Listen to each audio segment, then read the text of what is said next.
Oh my god, did you forget how to podcast? Jesse, did you forget how to podcast? Guys, it's the Kill Your Gods podcast. The the podcast with no discernible format. My name is Jesse Dram.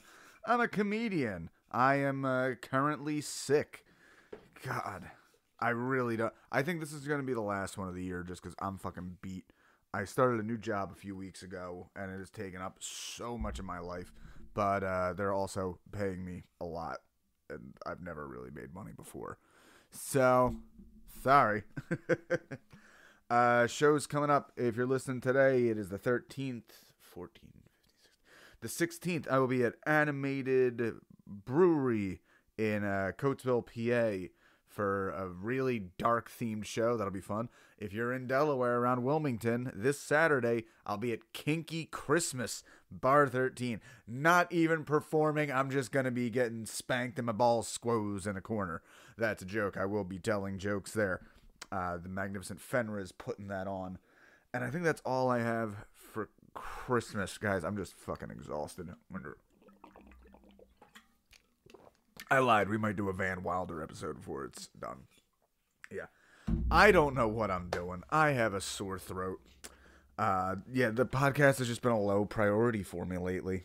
So, I'm going to let you guys in on a different project I've been working on here. You know, over Thanksgiving, there was a lot of hullabaloo made about the Get Back Beatles documentary on Disney Plus.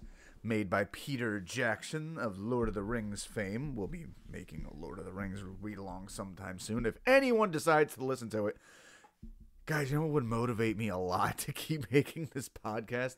Share with your friends, like and subscribe. Follow me on all the things at Jesse Dram. That's D-R-A-H-A-M, D as in dog, R as in robot, A as in anal, H as in hard fucking, A as in analicious, M as in that's yummy bodily fluids at Jesse Dram. Guys, it is so. Let me get a little bit of an insight. This podcast started off. I got a lot of attention. Was doing good for the I Hate Infinite Jest podcast. Numbers have since gone down. I've tried a few format changes. Nothing works. I'm also seeing more people in my local sphere who are becoming getting a lot of attention podcasting. I don't know what the fuck they're doing differently than me.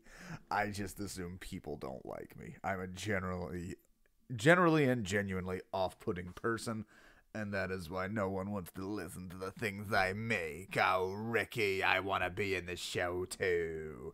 Even I'm too old for that fucking reference. It was Lucy Ball. So, I don't know. We're just going to keep doing this podcast, whatever the fuck I come up with. Today, we are crossing genres. Like I mentioned, Thanksgiving, people were talking about the Beatles.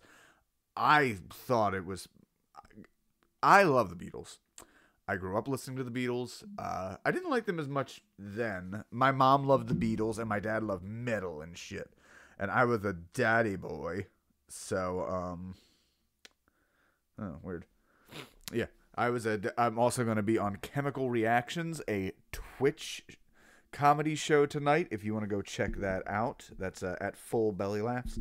Anyway, yeah, I didn't like the Beatles as much as a kid because my mom liked it, and my mom liked lame shit. But I dated a girl in my late teens who really got me into the Beatles, and now I've listened to everything. My wife loves the Beatles. My wife has Beatles tattoos, for crying out, even. So, I watched this Beatles documentary. Everybody in my family loved it. I was bored shitless.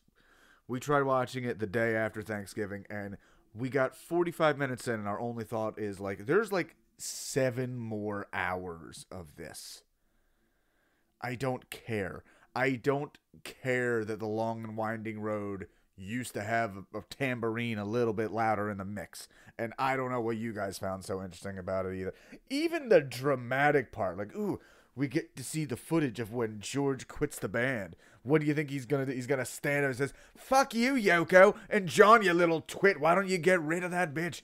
And Paul, Well, just fuck you, Paul. All right, maybe you don't need to be such a jerk off every time I want to go on a little ringly-dingly-doo on the guitar. And Ringo, I can't hate you, buddy, but fuck you, Paul. Fuck you, John. Fuck you, Yoko. I'm out. I'm gonna go.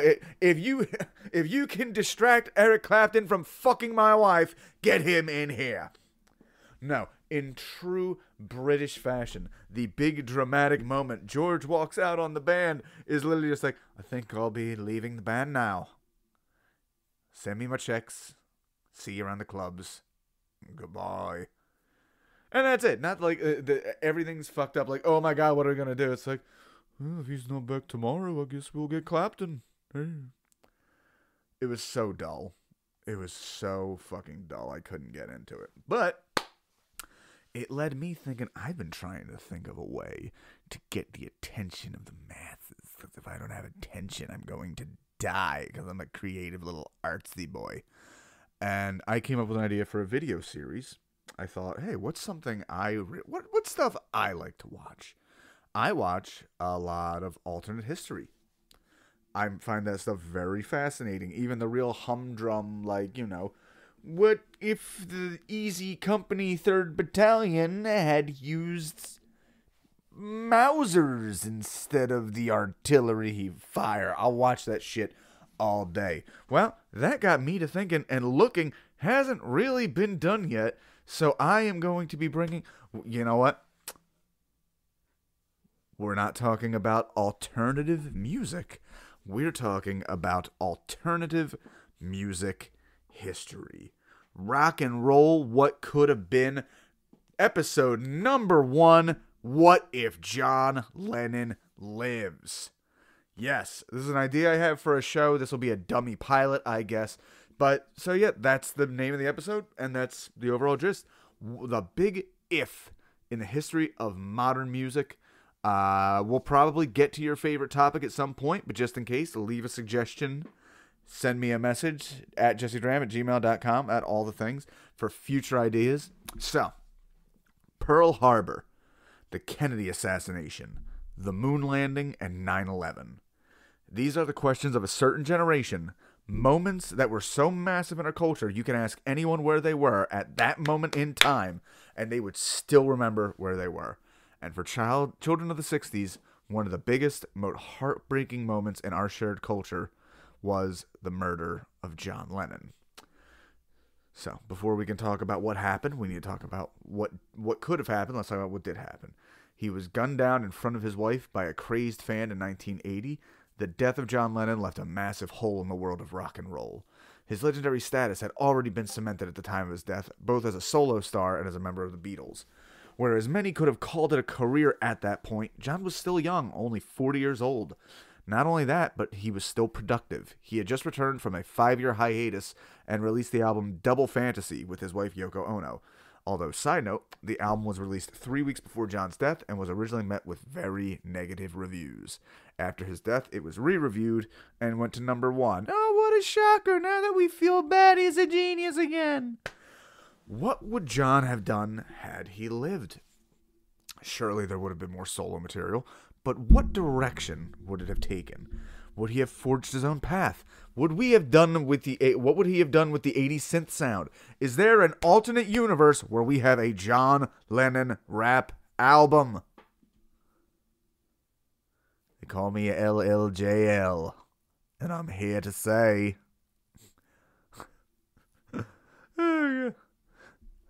I'm LLJL, and I'm here to say that how about we get war out of the way? Biggest question of all, though, would we have seen a Beatles reunion? So, let's go over the past. So, who is John Lennon? He's born in 1940s in Liverpool. His mom died, got hit by a car. He was obsessed with rock and roll as a boy. Liverpool being a port city, they got a lot of the records that came onto the country first. He loved Chuck Berry, Little Richard, and Elvis. In 1960, he meets some fellas, Paul, George, and Pete. They make a band, and unlike most acts at the time, they write their own music. This will be an influence on rock and roll as a whole. Pete Best goes away. They find a better guy named Ringo. Let's see. What other stuff they have in here? Holy shit, we're the biggest thing ever. We're bigger than Jesus. My bad. Fellas, meet my new lady friend, Yoko. That's great, babe. What do you think? Should it be the next single? By the way, Yoko did not break up the Beatles, but she certainly didn't help. Also, she stinks. He gets hooked on heroin. Him, Paul, George all fall out. Everybody's pretty much okay with Ringo. He writes a song called Give Peace a Chance. He writes a song called Imagine. Really kind of gets ignored that he's kind of a wife beater. Again, hey, let's just call our heroes what they were. John Lennon loved smacking them around. So, 1975, he has his son, Sean Lennon, with Yoko Ono. He decides he is going to chill out for a while on the making music thing and focus on being a dad. Somewhere else, his previous son, Julian, seethes in anger, and we cannot blame him. In 1979, Paul McCartney releases an album that infuriates John Lennon because it is very, very good. John said that he felt he could take a break from music because he had a very competitive streak with Paul, and Paul was releasing shit. But he releases a song that gets John going nuts. He's like, all right, I got to get back on this. 1980. Let's act this out. A young, what the fuck's his name? Mark David Chapman. I was going to say Mark McGuire. Let's pretend Mark McGuire from Sugar Ray murdered John Lennon. Sure, I'd love to sign an autograph, young fan. Ew, Catcher in the Rye. I've read that. Terrible book. Holden Caulfield sure is a fucking nerd, though, if you ask me. Man, only a total loser would look up to that guy. You're all phonies, and you're clearly a 12-year-old Holden. Go get laid, loser. Anyway, I'm off to bed. Thanks for buying the album. Good night, loving fans. Pop, pop, pop. I just want to fly to heaven. So, that's how we got here. You can tell I'm reading a script that would work better in a video format. Sorry, my throat's fucked up. I'm going to keep drinking water. So, the what ifs. What if the shooting never happens? Maybe John wasn't at the Dakota that night. Maybe Nixon had him deported in 1972. Maybe Mark David Chapman got really into Star Wars instead of Catcher in the Rye and fades back into history as another harmless dork. John, annoyed at the negative reaction to Double Fantasy, heads back into the studio because you can't let McCartney win. First, some loose ends need to be tied up. Number 1. Does he stay with Yoko? I want to preface this story with the following note. Yoko Ono is a grieving widow in our reality, and sometimes grief looks really strange. We do odd things for odd reasons. These are merely speculations and not judgment. John and Yoko do not last. She engages in an affair with artist Sam Havidtoy in 1978 in our world, and after John's death, he moves into the Dakota with her, where the couple would stay together for 20 years. There are also odd reports that she would make Sam dress up in Lennon's clothes. This is weird, but hey, watching your husband get executed in front of you might fuck you up a little bit. Now, John also had many of his own affairs, but it seemed as if their relationship was waning at this time. If you saw that Get Back documentary, you can see Yoko mostly sticks to herself vocally. She doesn't really chime in, doesn't really interrupt. But she is never further than arm's length away from John Lennon the entire time. Very much his security blanket, it would seem. But yeah, he was very, very codependent at this time. So around the time of Double Fantasy, there is a sailing incident that's very interesting. Look it up on its own. Where John found his confidence again and wanted to return to music. He got caught out on the stormy seas and didn't have Yoko for a life preserver. And I know I do a terrible Lennon, just deal with it. And him surviving that basically gave himself a lot of confidence that he had been lacking for a long time. So, As a matter of fact, after this incident, he found his confidence again, wanted to return to music. There are even rumors that the album that became Double Fantasy was supposed to just be a John Lennon solo album that Yoko, let's be diplomatic and say, convinced him. You guys can't hear my fingers making air quotes. Convinced him, and air quotes, to include her songs as well. With the negative reaction to the album, a clearly strong emotional affair Yoko was having, and John's newfound confidence, it seems likely he would have wanted to go out on his own again without Yoko, at least musically, but sooner or later, personally, as well.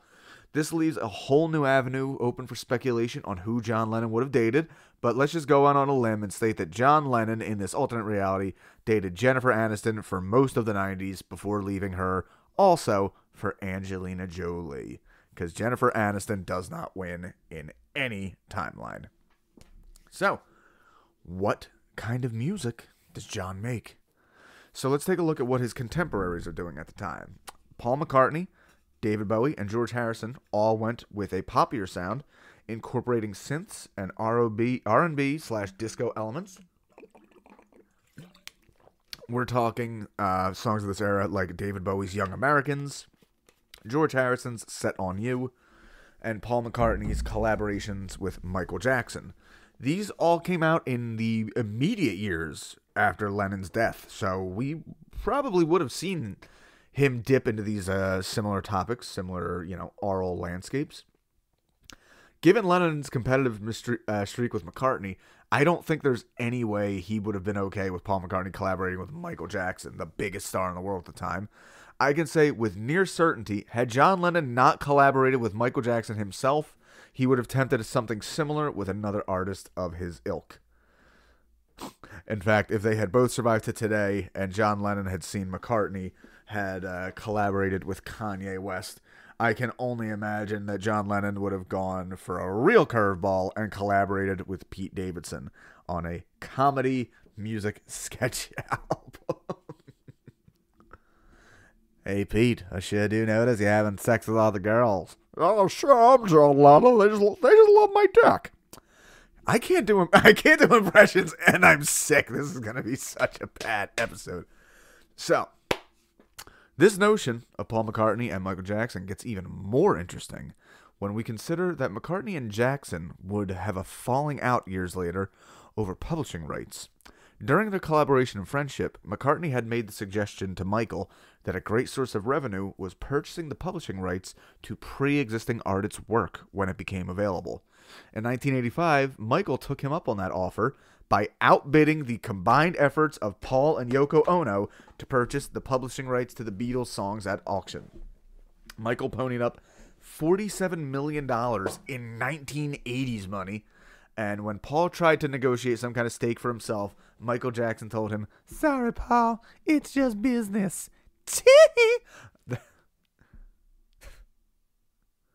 That one actually hurt my throat a little bit. That conversation destroyed McCartney's friendship with Michael Jackson, but, little boys' butts, had John Lennon survived, this may have been a new beginning for the two, because John would have absolutely put aside his bad feelings for Paul to try and get the rights back to that material. The Lennon-McCartney catalog is the Ferrari of music rights. Unfortunately, he would have almost certainly failed. Considering what would have been a large divorce alimony, Lennon's side wouldn't have been able to put up as much as Ono would in our timeline. The two Beatles would have been beaten. But this may have been a unifying experience for the two old friends. Both spurned by the same mutual collaborator, forced to work together again to try to get their songs back. It lights a spark. Maybe it doesn't happen right away. In fact, it almost certainly wouldn't. But this sets the stage for the biggest what if in the history of rock and roll. Would the Beatles reunite? The answer is yes. Oh my God. Everybody, I want you to go on your computer and message the people who make fucking Discord, because it is the most annoying fucking program I have ever had the annoyance of putting on my computer. All it does is make little Fucking digital fart noises all day. Fuck you, Discord. Also, listen to me later on Discord/Twitch, recording comical reactions. Fuck, how far? Okay. So, yes, they would have reunited. A longer timeline always heals wounds and mends fences with old friends. John was trending towards better relationships with Paul around this time. He was a little icier with George post-breakup, however. Famously, George invited Paul and John to join him on stage during his legendary Concert for Bangladesh. John agreed, but later insisted Yoko Ono be allowed to join him. Because 70s Lennon was Linus from Peanuts and Yoko was a security blanket, George said absolutely fucking not, and the two had a falling out over it. Shortly before John's death, George released his autobiography, which barely mentioned Lennon, which John took great offense to. So, there's actually a great quote about this, Lennon complaining, saying, he only gets mentioned twice in George Harrison's autobiography, and he mentions, like, seems like he went on vacation with every fucking saxophone player he ever did a session with, but he has no memories of me. Anyway, with enough time, though, especially considering Harrison's spirituality, I believe they would have buried the hatchet. Which, by the way, that Get Back to documentary, yeah, it looks pretty dumb that Yoko is there all the time, no less than 2 feet from John Lennon. But George Harrison was guilty as well, because he had his little fucking, Hare Krishna fucking Goro from Mortal Kombat haircut buddies sitting in a corner fucking reading beads the entire time. They didn't need to be there, George. Get the fuck over yourself. Ooh, I wonder what George got reincarnated into. I do hope there's reincarnation, but what would George would have been reincarnated into my pet rabbit Iggy. So George Harrison, breaking news, George Harrison is the animated mascot for the Kill Your Gods podcast. Don't kill Krishna. Krishna will get you back. God, my fucking throat. John wouldn't have had an issue with Ringo because nobody did. Everybody got along with Ringo. So, when would the Beatles reunite? My answer is at the absolute latest, 1995. Nowadays, rock and roll reunion tours are huge, gigantic moneymakers. Second only to rock and roll retirement tours. Just ask Motley Crue and Kiss, who have been on about 15 retirement tours now. But it took a long time before any of these were worth noting. Matter of fact, it's crazy when you think about all the bands that have been together and broken up and then reunited. It happens so fucking often these days. The first major one wasn't until 1994. First major rock and roll reunion was the Eagles, who reunite and struck gold with their Hell Freezes Over tour. They made so much fucking money, and here is the difference that a lot of people don't. What many people don't understand about these rock and roll reunions is that it's rarely just, the band members ran into each other on the street and decided to reunite for one last single. Often, a major concert promoter will throw golden buckets of Ferraris and caviar at these groups to make it happen. So, we have a group of older Beatles, now all in their early 50s, basically getting along with one another, and investors see the dollar signs of potential Beatlemania at 30 tour. It would have happened. It would have been awesome. And it would have been expensive as fuck. Their biggest fans would be in their early 40s with all the expendable sellout baby boomer money in the world to throw again at the Fab Four. We'd get at least one new album with George and Ringo demanding more input. Or maybe not Ringo because he's so damn affable and just glad to be there. Most importantly, this, I cannot stress enough, is the most important thing that changes if John Lennon lives. He makes a cameo on The Simpsons, completing the quadrifecta.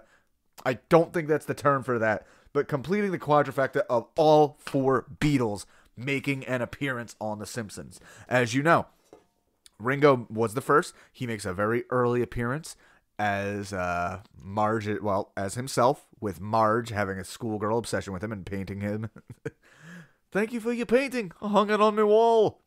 Paul McCartney shows up to tell Lisa that being a vegetarian is the bee's knees and to tell Apu he was not the fifth Beatle. And George Harrison shows up in the B-Sharp episodes to tell Homer it's been done. Where would John Lennon have shown up? I don't know. I'm going to say maybe maybe instead of Frank Grimes, John Lennon begins working after abandoning all of his principles and being pariahed in the media. He must go work at a nuclear power plant where he meets the buffoonish Homer Simpson, the common man that John Lennon hated so much, reminding him of his working class roots. So, here's another alternate. What if John is shot but survives? So, everything we just said, probably. Only now John becomes an activist different from the one he was. John was all about peace, but in such a vague way as to not be helpful to anybody in any way. He didn't support specific politicians or political theories, just a vague worldwide gesture of like, what if we just loved each other? John Lennon, imagine a John Lennon who just got 3 bullets and fucking lived. Assuming, of course, no brain damage or permanent affliction, he would have been a major proponent of gun control in the United States. A cultural figure of his magnitude at that particular time would have been an incredible opportunity to address gun laws and cultural attitudes towards them, like how a clear psychopath like Mark David Chapman got these guns in the first place. Another alternate. What if instead of John, Paul were killed by Mark David Chapman? So, first off, this is impossible. As we all know, the real Paul McCartney died in 1964 in a car accident, only to be replaced by a double and exposed via hidden messages in later Beatles releases. Regardless, if Paul McCartney's Illuminati double had been shot instead, John would have felt extremely guilty. Honestly, this is one of the only scenarios where I see him staying with Yoko a bit longer, needing to grasp solid support wherever he could find it. Worst of all, we lose Paul's cameo on the first Simpsons, one of the best. Lisa doesn't become a vegetarian and instead grows up to be a baby seal murderer. Actually, more possible than you think. Mark David Chapman, he particularly had beef with John Lennon, seeing him as a phony, which he was, but so are we all, so who cares? It's not like Mark David Chapman is the best example of fucking anything in the world. So, but yeah, Mark David Chapman had a list of many people he wanted to kill, and Paul McCartney was on that list, so it could have happened. I don't know. Could have been Paul first. Unfortunately, the scenario we had is the universe we live in now. John Lennon is killed 41 years ago last week at the Dakota in New York City by Mark David Chapman, leaving behind his 2 sons, Julian and Sean, and God, that must have been fucked up. Think about that. Think about that in the moment. Like, we've had everybody killed at this point in every stripe. Like, part of the I feel like people who were not alive, and I was one of them, do not realize just how, like, why would you assassinate a musician? Like, why? Even. Like, it was so outside of the realm of things that had happened. It made no sense. Like, why would anybody be, like, it doesn't make, it makes less sense in our Twitter times where, like, you know, every death threat is treated like a fucking, you know, bullet mailed to your house. But back then it would be like, why would you shoot Jimi Hendrix? Like, that's dumb. What the fuck do you think was going to happen? Like, what did Jimi Hendrix do to you? Who purpled your haze? So yeah, it was really kind of insane